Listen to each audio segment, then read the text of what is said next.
Hello, this is the CEO of Weisenbach Investments, and I'm going to do a market review. So this is just going to be a pretty basic rundown of my general positions in the market here. So right here, this is the chart of UUP, which is the PowerShares US Dollar Index Bullish Fund. So right now, I just got short the dollar index around this level on this break down, and I've held it. It's done okay. I did this because of kind of a movement out of risk off and safety assets, and a movement into commodities. And as we know, when commodities go up, the dollar tends to go down unless it has some other reason not to.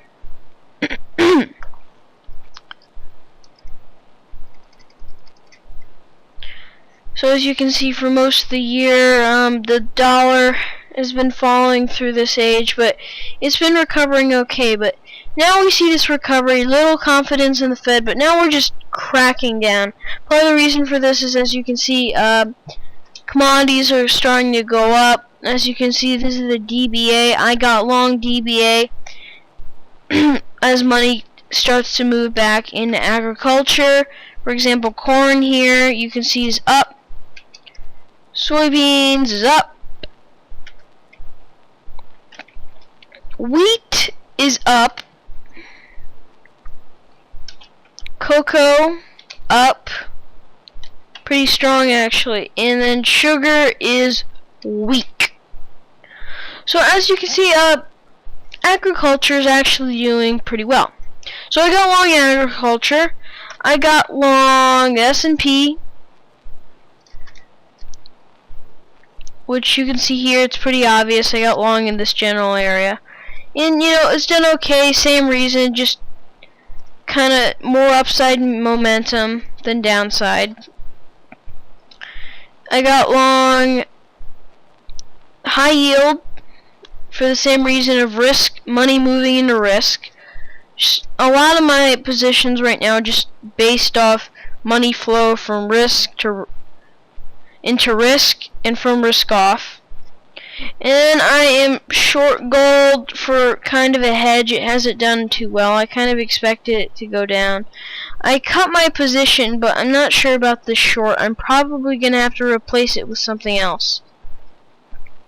Another thing that's been pretty bullish lately is the European stocks. This is a chart of the United Kingdom iShares ETF. You can see that stuff in the United Kingdom has just been popping. This is along with Spain, I believe. Let me check. Yeah, that would be Spain. So Spain's gone up. It's supposed to have a $15 billion infusion. A lot of this is all driven by the euro. And you can see the euro's just spiked up on just great news. I kind of like this breakout of the channel. It might be a nice move. If we're able to break this top and see some happiness in the euro, I think we'll be able to break it. I don't expect any big downside movement in S&P either. We had this little down day, but it started to recover, so we gapped down a little bit. But we seem to start recovering from the open. You can see we cracked down, and then for whatever reason it was, and then we just shot up because we have more reason to be up fundamentally, technically, you know, good sentiment, whatever it is. We have more reason to be up than we have to be down, and we gapped down, but we just kept chugging up. So we've also, the only problem in this rally is we've seen very little volume moving up, but we see kind of increased volume as we gap down, but we start to move up. So I think it's pretty likely that we continue our rally. I did kind of say there was going to be some resistance around this 141.48 level. I don't know if I had it drawn out on the SPX. I had the resistance here. So it broke its resistance. It's common that they kind of come off a little bit, and on the ES, same thing, right around this level. But as you can see, it's just going up. It's filling all the gap. We have nothing to worry about. The gap has totally been filled now. And we're not seeing that much volume, but that's still okay. And of course, on Thursday, we had almost none. A few other things is, let's look at TLT. This is the 20-year plus long-term treasury bond fund. We came off this kind of resistance trend line here. We've come up, of course, but it's the same thing. Money is more likely, it's better for money to go into risk assets right now. So bonds are correcting.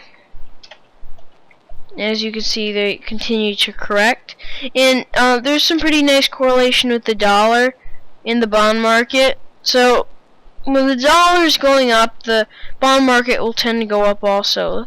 We can just flip up a correlation study right here. Correlation. And we'll do to the bonds. You see we have a 0.8188 correlation. That's pretty good correlation, actually.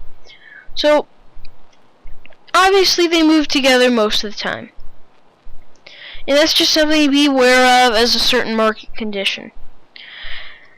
Now, to think about fundamentals, we actually have a good short-term fundamental picture. The euro's doing okay. You know, we have some good news about it. Infusions, some deals.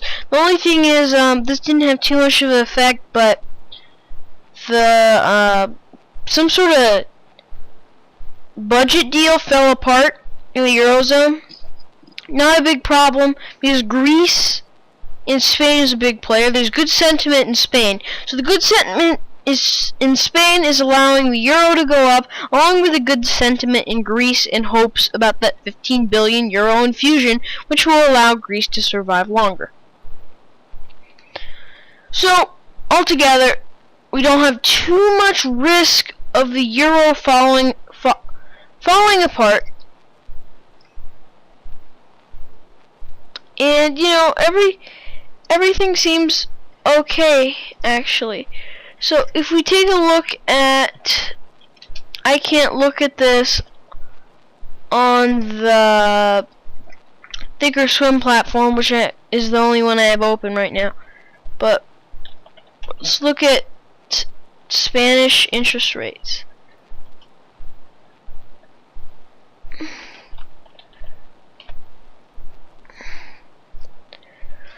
And thank you, Google, for this beautiful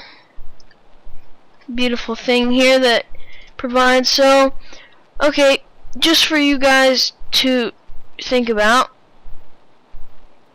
the Spanish yield has continued to go down, which is a sign of lack of worry in the euro.